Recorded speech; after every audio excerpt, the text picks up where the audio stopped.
साल था 1965। HGS college गंज बासौदा का मैदान छात्रों से खचाखच भरा हुआ था, क्योंकि छात्र संघ चुनावों के परिणाम आने वाले थे।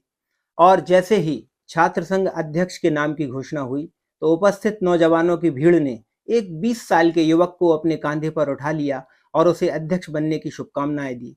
फिर तो फूलमाला, आतिशबाजी, ढोल धमाके और एक लंबी रैली निकाली गई। लेकिन उस समय कोई नहीं जानता था कि जिनकी जीत का वे जश्न मना रहे हैं, वे एक दिन इस गंज बासुदा के विधायक, जिले के प्रभारी मंत्री और मध्य प्रदेश शासन में कैबिनेट मंत्री बनेंगे।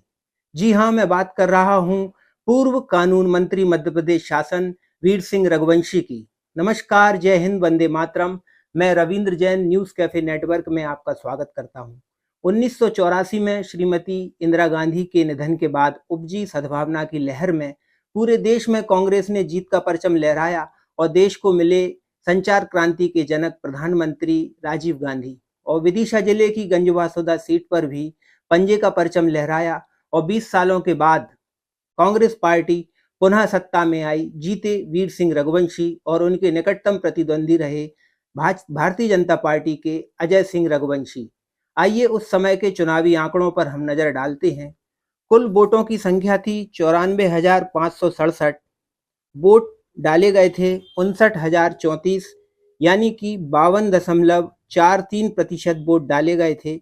सही पाए गए 57,936 वोट और वीर सिंह रघुवंशी को मिले 29,963 वोट और निकटतम प्रतिद्वंदी अजय सिंह जी को मिले 23,029 वोट और इनके बीच का अंतर रहा 6,934 वोट।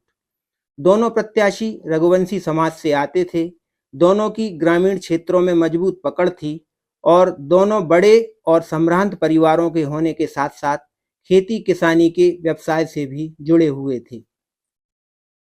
अब बात करते हैं बासुदा के छठवें विधायक वीर सिंह रघुवंशी की, जिन्होंने छात्र राजनीति के साथ अपने पॉलिटिकल कैरियर की शुरुआत की। तत्कालीन मुख्यमंत्री अर्जुन सिंह जी को अपना राजनीतिक गुरु मानने वाले वीर सिंह पहले युवक कांग्रेस, फिर ब्लॉक कांग्रेस के अध्यक्ष बने। गुफराने आजम और दिग्विजय सिंह जैसे कद्दावर नेताओं से राजनीति का ककहरा सीखते रघुवंशी राजनीति की राह पर बढ़ते चले गए और 1972 में ग्राम किरवाया के सरपंच बने। फिर 2 बार उसी पंचायत के निर्विरोध सरपंच बने। 1983 में मंडी अध्यक्ष चुने गए और मध्य प्रदेश मंडी बोर्ड के संचालक बने। उनकी सक्रियता और जज्बे को देखकर शासन ने खेती और मंडी की व्यवस्थाओं के विशेष अध्ययन के लिए 8 देशों की यात्राओं पर उन्हें भेजा।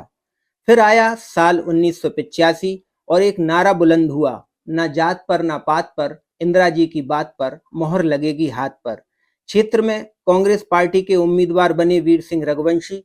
उनका राजनीतिक रुतबा इतना था कि उनके चुनाव प्रचार के लिए खुद देश के प्रधानमंत्री राजीव गांधी ने गंज बासौदा आकर जनसभा को संबोधित किया और उस सभा में 5 विधानसभाओं के लगभग 1 लाख लोग इकट्ठा हुए थे। और फिर पंजे का परचम क्षेत्र में लहराया। वीर सिंह विजयी हुए। क्षेत्र की मूलभूत समस्याओं से वाकिफ वीर सिंह जी ने राजीव गांधी विद्युत परियोजना के माध्यम से गांव-गांव को रोशन किया और वहीं नल जल योजना के द्वारा सैकड़ों गांवों को पानी मुहैया करवाया। तब तक वे क्षेत्र के कद्दावर नेता बन चुके थे। फिर वे कांग्रेस संगठन के महत्वपूर्ण पदों पर भी रहे। कृषि और किसान के उत्थान के लिए बनी भूमि विकास बैंक के 3 बार अध्यक्ष बने और 2 बार अच्छे परफॉर्मेंस के लिए एक्सीलेंट परफॉर्मेंस अवार्ड से सम्मानित हुए। 1998 में दोबारा विधायक बने, फिर कैबिनेट मंत्री। पहले और आज की राजनीति की तुलना करते हुए वीर सिंह रघुवंशी बताते हैं, नेता, जनता और कार्यकर्ता के बीच जो भरोसे की डोर थी, अब वह नहीं रही। पहले कमिटमेंट की कीमत होती थी, आज कमिटमेंट शब्द पॉलिटिक्स की डिक्शनरी से गायब हो गया है। उधर मध्य प्रदेश में 320 सीटों में से कांग्रेस को मिली 250 सीटें और भारतीय जनता पार्टी को मिली 58 सीटें।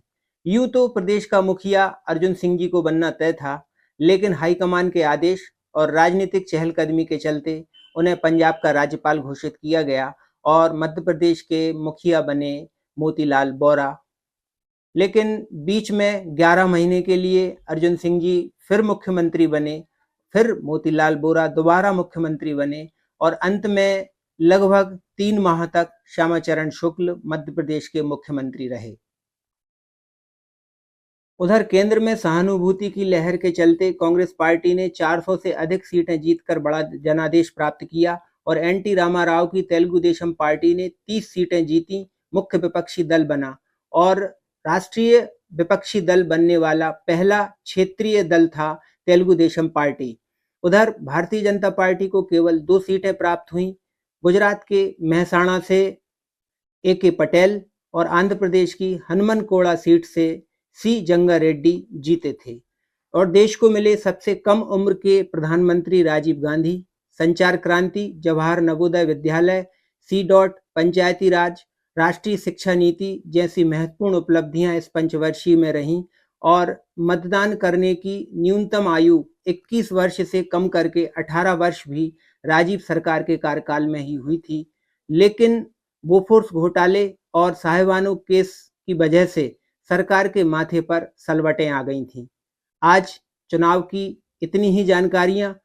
न्यूज़ कैफे नेटवर्क को देखते रहिए, हम देते रहेंगे चुनाव संबंधी और भी कई जानकारियां। नमस्कार, जय हिंद, वंदे मातरम।